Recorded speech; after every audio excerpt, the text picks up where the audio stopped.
50 some odd years later to look at the fact that we did not know that Bruce Lee had a very sizable cocaine habit from these letters here. And every day I practice martial arts. Hey everyone, it's the Kung Fu Genius, and I'm here for a special episode. So this is not a normal podcast episode. It's not one of the numbered podcasts. This is kind of a news report, I guess. There's been a big bombshell dropped on all of us hardcore Bruce Lee fans this week in the form of the so-called Bob Baker letters. And I thought, before all those haters and trolls get to it, why don't I talk about it first and maybe try to give some context, put together some thoughts, and we can see where we go from here. So just a quick history lesson for people who might not be familiar. So Bob Baker was technically a grand student of Bruce Lee. So Bob Baker was a student of James Yim Lee. James Yim Lee was one of Bruce Lee's students who taught Jeet Kune Do in the Oakland area. So if you can imagine, in the Seattle area, you had Taki Kimura and that whole group. In the Oakland area, you had James Yim Lee and his students. And in Los Angeles, you had Dan Inosanto and Ted Wong and all of those guys. So James Yim Lee was basically the guy for Oakland, and Bob Baker was one of his students. Now, Bruce Lee was friendly with Bob Baker, and we all know this. Not just obviously because of the letters that just came out, but we also know because Bob Baker was in the movie Fists of Fury. He basically played, I think the character's name was Petrov, and he was the last villain that Bruce Lee fights before he fights the final Japanese villain. As far as I know, Bob Baker passed away a number of years ago. And the big rumor among most of the Bruce Lee fans, and it was pretty much accepted, is that Bob Baker was one of Bruce Lee's drug suppliers. And for most Bruce Lee fans, we were all very well aware that Bruce had a bit of a weed habit, liked to eat hash, that kind of stuff. It was the 60s after all, early 70s. There are only a few people who tend to deny this, but it's pretty obvious that he was doing it, given not just the circles of people that he hung out with, but also we already have evidence of him admitting to it. It was also found in his system at the time of the autopsy, and this is nothing new. Most Bruce Lee fans for the longest time knew that Bob Baker was Bruce Lee's dealer or supplier. Now, as a kind of budding Bruce Lee enthusiast in my teen years, I had already heard this, but I always kind of thought, well, how does that really work out? Bob Baker's all the way in Oakland. Bruce is in LA by the time he really starts getting into this stuff, when he's hanging out with Steve McQueen, James Coburn. And so I was like, well, how does the guy in Oakland be the supplier of the guy in LA? And then certainly later when Bruce Lee went to Hong Kong, I was like, well, I don't really understand how Bob Baker could have been the supplier. Boy, was I wrong. So just recently, I think even this week, I got a message from my friend Tony Valenti, who sent me a link to an auction at the Heritage Auction House, where apparently the daughter of the late Bob Baker is auctioning off all these letters that Bruce Lee sent to her father. So, of course, for Bruce Lee fans, we're always excited to see new Bruce Lee stuff, new revelations about things that he wrote or whatever, but I don't think anyone was really prepared for what were in the Bob Baker letters. So when I first started going through the letters, the first few letters, pretty innocuous. They're also written, from what I understand, kind of from the earlier time period. I believe the very first letter that they have for auction, that one was from 1967, so this is still probably very early on in their relationship, and certainly before Bruce Lee became the megastar Bruce Lee that most people think about. So that first letter was pretty innocuous. It was about a surprise party that they were going to have for James Lee, and Bruce wanted to be there at the surprise birthday party for his student, but he didn't want James to know. The second letter also continues on with some, arrangements for the birthday party at a restaurant, and also involving another student, Alan Joe.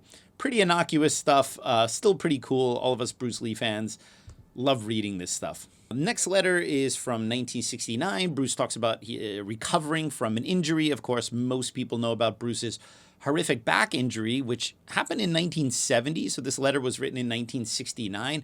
From what I know from some of the daytimers and my conversations with John Little, Bruce injured his back prior to the big back injury. He wrote about it in his Daytimers, that he had perhaps some smaller yet nagging injuries to his back before the big one happened. And so in this one, he's essentially complaining, about his back and, hoping that he's going to be back in good form and so on and so forth. So again, a little bit of insight in terms of Bruce, having some struggles in terms of his health and dealing with injuries. Then there's another letter from October 15th, 1969.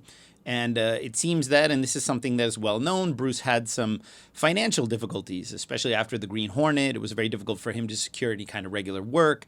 He was basically a Sifu to the stars, but, it wasn't the steady paycheck that he really wanted. He wanted to get into acting and doing film work, perhaps in LA, but, just kept hitting every single roadblock. So it seems that, in addition to his back injury, he also seems to perhaps need some help.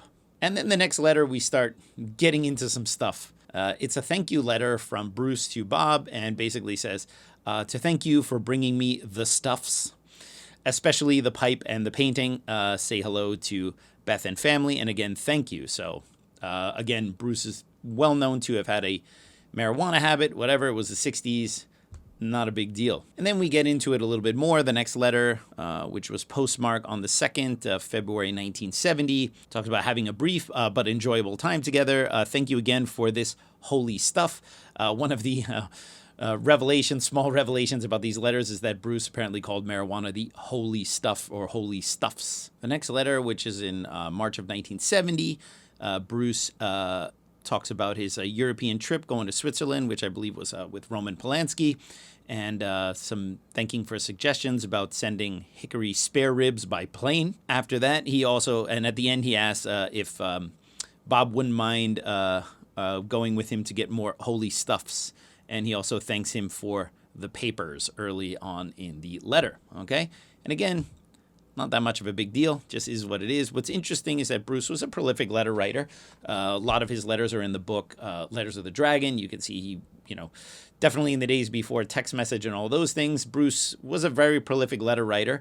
But I think one would be hard-pressed to find anyone with whom he had written this many letters to. He definitely wrote a lot of letters to his students and to his wife when he was traveling, but I was really shocked at the sheer amount of letters that he wrote to Bob. Clearly, the two of them were very close. Okay, the next letter is from March of 1970, so it's a month later. This, I believe, is before Bruce would have his first trip to go over to Hong Kong to kind of test the waters about making films over there.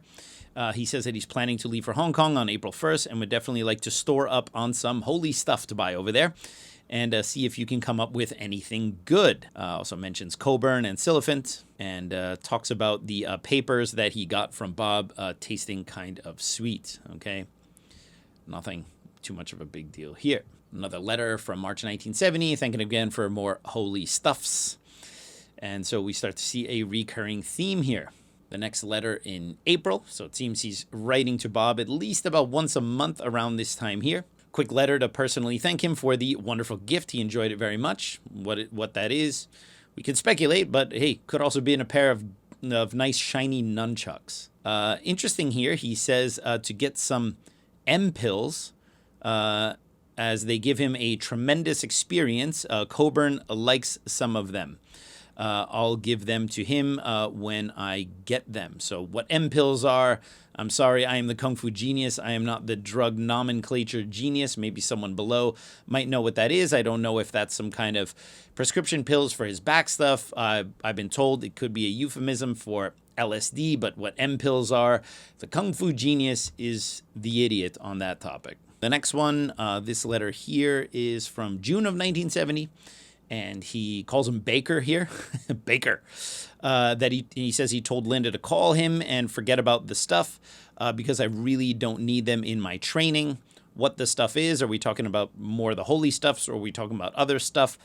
We may never know. I cannot quite read his handwriting here, but excessive indulgence in them just isn't my road in Jeet Kune Do. So anyway, it seems that he might be wanting to kind of curb his habit here a little bit. He talks about hurting his lower back from tons and tons of exercises and a sort of punching, and then talks about how he has to keep off some of the endurance work and lay off heavy lifting, but he's going to be doing some stretching. And again, thanks, Bob, for the papers. Lots of papers. I assume those are letter writing papers. Just kidding. June 1970. So again, a lot of these are just kind of one right after the other. Talks about 4th of July plans, saying it's a bad idea for traveling. That is, mother is coming the following week, and they might have to meet in the middle of July. And before you come down, could you please check with James to see if he has anything for me? Could be training equipment, I assume.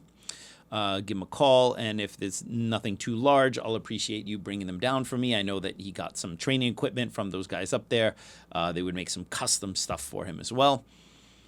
And it thanks him for his generous supply of paper, and that would seem to last a lifetime. So apparently Bruce now, at this point in his career, had enough rolling papers to last a lifetime.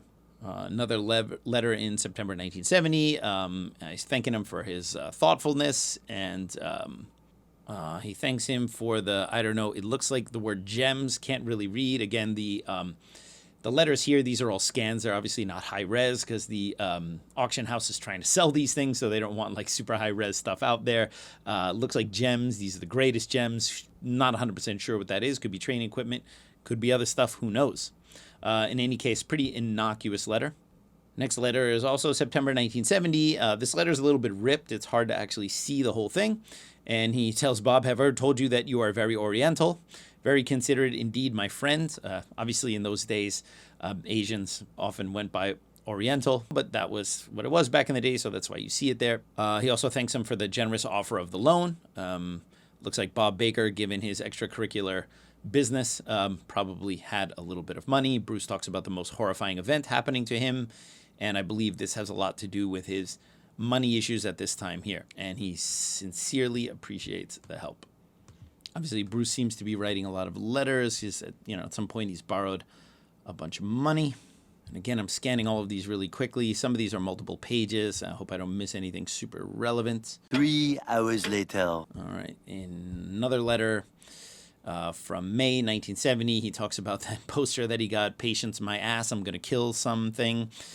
Most people who are familiar with Bruce's Golden Harvest office know that he had that on the wall. Interesting that during these financial hardship, this really difficult time of struggle, Bruce was not asking for too many drugs at this time.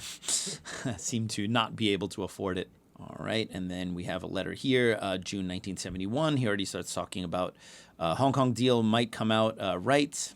He talks about wanting to create a character for him to get him in there. So obviously, Bob is someone who's helped Bruce out. So Bruce wants to, in a very traditional Chinese way of guanhai, or relation, for someone who's done something for you, he wants to kind of help him to repay the favor and get him in a film as well. And seems to already be talking about that. Of course, we know that Bob Baker was in Fists of Fury, and Bruce would eventually get him that role. Interesting thing is that there is a letter from Linda this time to Baker and family on December 1971, because Bruce is preparing the third script for which he is writing and directing. So we're most likely talking about Way of the Dragon at this point. So this letter here comes from Linda. What's interesting is that in the letter, she talks about that she will be back in the States for about a month, and she'll be there to take care of everything. Bruce wants some of that good quality hash, so you can try to get it ahead, and some for me to take back with me. What's interesting is that this letter, this random letter from Linda Lee, also implicates one thing there. Linda Lee definitely committed perjury at the time of the inquest. When Bruce Lee died, there were 2 life insurance policies on him, and one from Lloyd's of London and the other one from an American insurance company. One, I think, was for around 200-something thousand. The other one was for like a mil point 3. And, of course, at the time of Bruce Lee's death, the coroner or whoever did the autopsy found cannabis in his system, which technically was not allowed under the agreement of the insurance policy. And so The insurance policy was open only 3 months before Bruce Lee died, and so naturally when they found that out, they wanted to know if Bruce had used cannabis prior to getting that insurance policy, because one of the questions on the questionnaire was whether you used drugs, and Bruce said no, and then 3 months later dies with drugs in his system, so they had to put Linda under oath and ask her, and she said that she was not aware that Bruce had any prior cannabis or drug use before that time of that insurance policy. And here we are a few years back. Before that, clearly she knew about it, and so she's implicated. So this letter also essentially exposes Linda Lee as having committed perjury during that inquest. Okay, number of letters here. I'm going to, rather than go through all of them, I'm going to start going through the ones that have probably gotten the most attention online. Another letter from Linda talks about getting the house in Kowloon Tong. Linda writes in this letter, which is from June of 1972, that Bruce wants for you to see if you can get some coke. Just to see if you can, and then we'll figure out how to send it. All right. So this is probably the biggest revelation. Most people knew that Bruce was taking weed and taking hash, and which is kind of very understandable for the time of the 60s. But no one knew about the cocaine, even yours truly. This is probably the biggest bombshell of all of these letters here, that it seemed from the sheer amount of letters in which it was either Linda or Bruce requesting cocaine quite directly. They weren't using any coded language. It was pretty straightforward. That Bruce had a pretty sizable cocaine habit. And this is perhaps the biggest shocking thing for people who are Bruce Lee fans. Obviously, the man's been dead for 50 years. We want to let the guy rest. But these are things that we didn't imagine were going to come out. And so as a hardcore Bruce Lee fan, obviously, I'm old enough now to be able to separate people's behavior from their accomplishments because legacies are complicated. And if Bruce had a drug problem, or if he was abusing drugs, well, this is really a personal thing that he'd be struggling with. Now, does this change how we look at him? Well, that question's going to be answered differently for everyone, right? Obviously, people who are Bruce Lee haters and trolls are going to be like, yeah, see, Bruce is just some kind of, druggie or cokehead or whatever they want to use. And other people who are huge Bruce Lee fans or whatever are probably going to say all these letters were forgeries, and they're going to try to deny it. It's not up to me to tell you how you need to think about this, but this is information. I mean, big part of Bruce Lee's philosophy of his Jeet Kune Do was to honestly express yourself and to look at the truth right in the face. And so here we're faced with that 50 some odd years later to look at the fact that we did not know that Bruce Lee had a very sizable cocaine habit from these letters here. Another letter from October 2nd, 1972. Linda writes Bob about sending the shipment. And so, it was pretty clear that Bob Baker, despite the fact that, he really was Bruce Lee's drug supplier, not just when they would meet each other, but Bob Baker was sending stuff through the mail to Hong Kong pretty regularly. Pretty ballsy move, although, perhaps a little bit easier to get away with in the 70s. We have another letter here from November 1972, written by Bruce. His handwriting seems to be a little bit messy. Normally his handwriting is really quite clean. Talking about the shipment. So let's go into the weeds about the letters that have really caused the most amount of controversy. Letter here from December 1972. So you have to imagine this is post Way of the Dragon, for those of you who are looking at the timeline. So Bruce is already a bona fide star. He had his 3 big films come out. He has not yet started doing Enter the Dragon, and he did those principal fight scenes for Game of Death already. So when you imagine Bruce along the timeline, when you hear this story, I mean, this is kind of peak Bruce in terms of his stardom in Hong Kong. Bob, airmail me some Coca-Cola. Do it the way the way you can. I sincerely feel. In other words, whatever. Be cool. Don't the package. Some procedure. Wungan quality. What can I say? This letter is written like sideways. You can definitely see that Bruce is not taking the time to use his normal crystal clear handwriting. One of the things that is also pretty obvious through these letters is that Wu Ngan, the butler, it was the butler all along. The butler was kind of the fall guy. So Wu Ngan being Bruce Lee's manservant butler, I believe Wu Ngan was related to the domestic helpers that once serviced his parents and his family when he was younger. They were sending these shipments in Wu Ngan's name, meaning that if these things got caught, it was kind of the butler who would take the fall for all of these things. Not necessarily the best.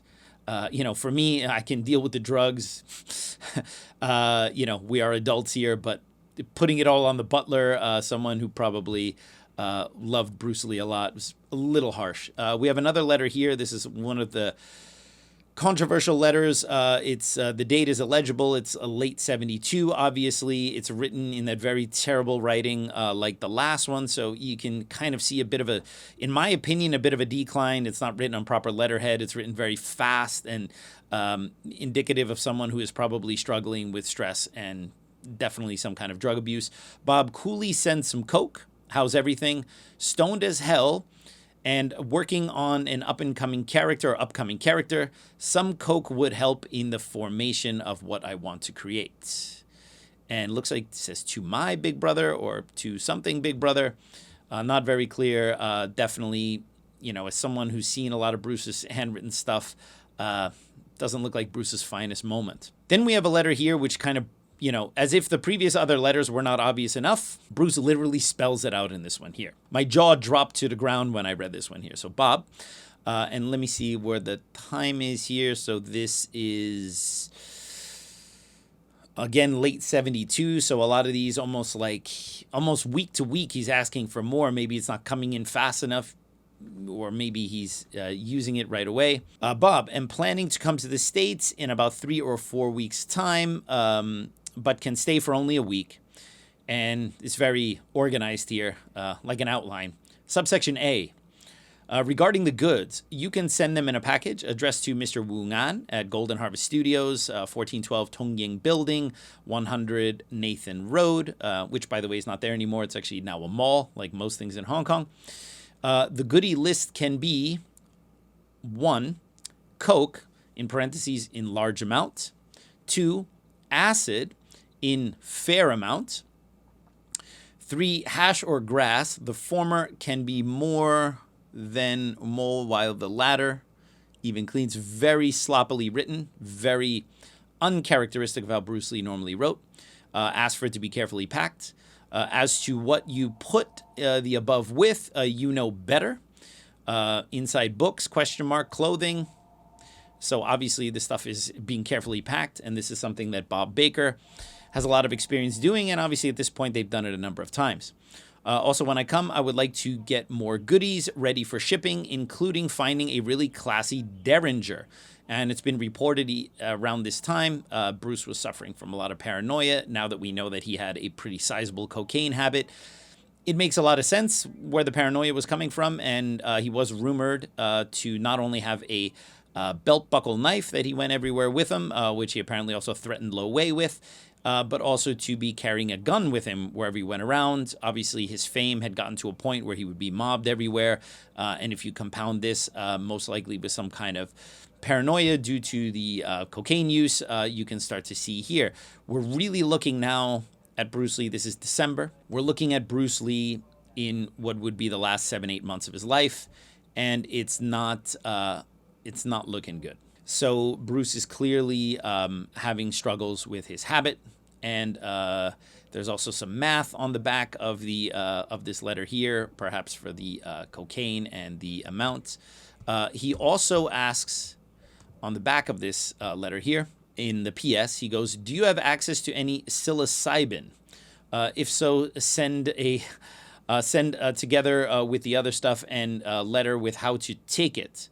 He read about it in a book, and say hi to Beverly and the kids." So, awkward and weird, right? By the way, there's this new designer drug you can get for me, and say hi to the family and kids. What's also interesting is obviously these letters were released supposedly by Bob Baker's daughter. Bob Baker's been passed away for a while, and in an attempt to make some money, she wants to auction all of these things off. And given the the sheer amount of information here, this is quite the bombshell. And from what I can tell, the auction's going on for about another 8 days at the time of this recording. And they are already starting to, it seems that they are fetching more and more on there as well.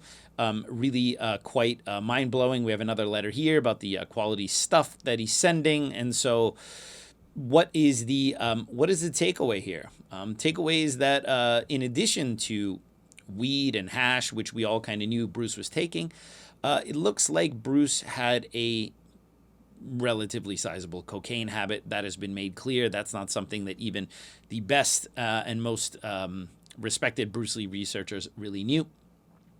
Another letter here written March 1973, so we're now getting into, this would be the time he's shooting Enter the Dragon, so we're really getting into the final few months of his life.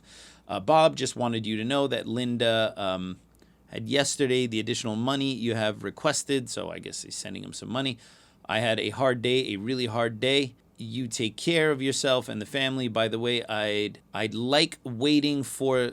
I'll be waiting for the 1 ounce of H oil I have ordered from you. Send it as soon as you can. Is that hemp oil? I don't know.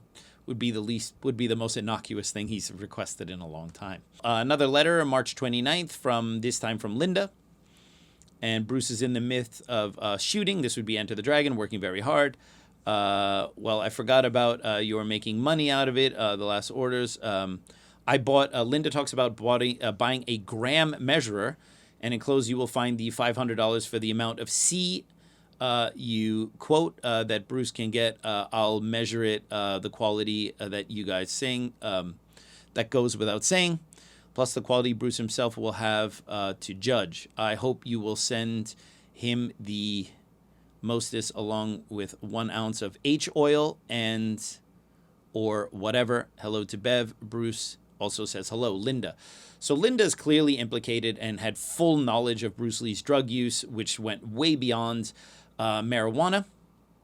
And she was even buying a scale to measure these things. So she was very much implicated in Bruce Lee's more hardcore drug use. What can we make of this? Well, clearly, there are a lot of things about Bruce Lee we didn't know, given even, all the things that have come out in all the years. This, I think, is a real big bombshell. Now, like I said, people who are already kind of haters of Bruce Lee are going to use this as a chance to attack him or whatever, and that's normal. As we all know, there are no famous martial artists who have ever used cocaine.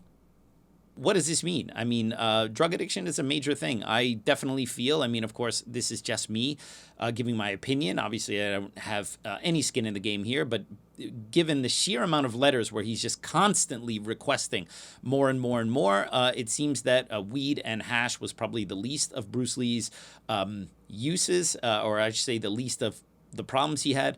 Obviously, during Bruce's time, and I talked about this recently with John Little, his time in Hong Kong, he had a very difficult time keeping weight on.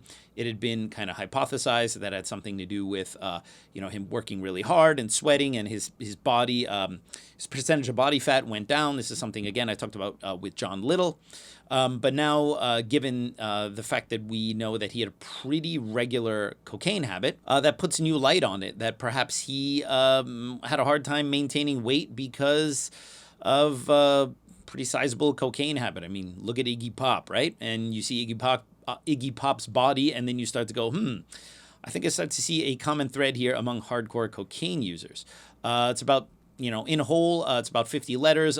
Matt Polly, the person who made the most recent biography, he tweeted about this, talked about nearly 50 letters between Bruce Lee and Robert Baker have been put up for auction. A WikiLeaks level dump. Definitely, this feels like we just got a WikiLeaks level dump on Bruce Lee. A couple points here. One, Bruce refers to marijuana as holy stuff. There's a previously unknown mistress named Teresa. I didn't catch that, but again, I just kind of quickly scanned it. Not very shocking. We know that Bruce had a number of mistresses. Like, it is what it is. And Baker was supplying with Bruce with hash, coke, and acid. And what really blew me away was just the brazenness of sending that stuff through the mail and using the butler as the scapegoat. The other big revelation for me was the fact that Linda was more, we would all understand that she knew this was going on, on, but the fact that she almost seemed to be part of or was part of the shipping and arrangements of this stuff also means that she has not been very forthcoming. Obviously, if you have a chance not to talk about these things, you would not talk about it, but she did very clearly commit perjury during that inquest. On a personal note, I just want to say I'm happier that I found out about this now. I mean, I became a Bruce Lee fan when I was 8 years old, and for me, he's always been an inspiration as I got older. The way I looked at him changed. As a kid, when you're 8 years old and you see him in those films, it's the fantastic, epic way that he looks on the screen and the way that he fights and his charisma and everything that, makes you want to emulate this kind of awesomeness.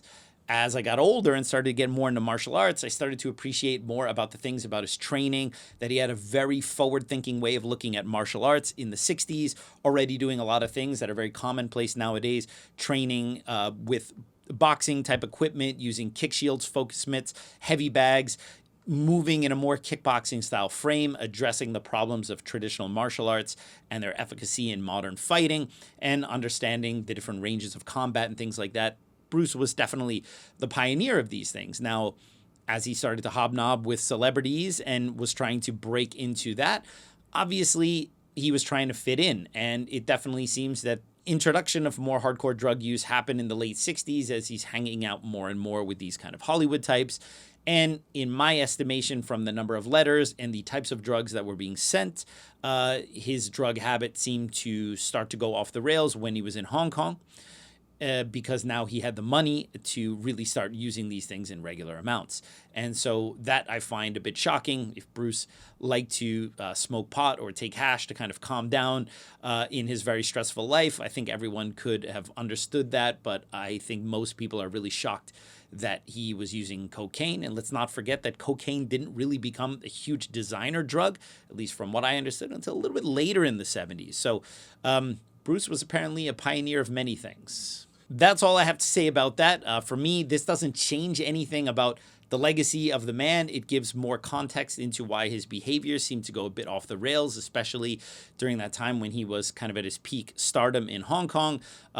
In some ways, it makes me pity what he was going through, and in other ways, it makes me understand that a lot of the problems he had going on in his life were self-created. What do you think about this? I'd be very interested to see what you guys think. For me, I take a very neutral stance. It is what it is. As Bruce Lee fans, we have to be open and honest about this stuff, and I don't think it makes any sense to bury our heads in the sand and pretend like this doesn't exist. Does this diminish who Bruce Lee was or what he did? I don't know. Personally, as someone who's never tried those kind of hardcore drugs, I can imagine, wow, you were able to do all those things and you were on all those drugs? I don't know. Maybe that elevates what he was able to do. Maybe it's more understandable. And so let me know what you guys think. And I just wanted to talk about it, get a little bit off my chest. And I'll see you guys next time. Word is I'm a kung fu genius. Technique speaks for me, not lineage. Forget Jet Li, cause I'm the one. Many call me seafood, but to you I'm sea kung. And I produce masters. You surpassed us. Your kung fu stiffer than corpse and caskets. City Wing Chun is the house I built. Violate the gate and your blood gets spilt. Alex Richter, always the kung fu genius is the drug idiot. I feel like Bill Clinton before he had to admit about Monica. And this isn't even my thing, right? Yeah. I didn't even do this shit. Yeah. But I'm doing Bruce's heavy lifting for him. Whoosh. Hope they never have to fucking do that again. All right.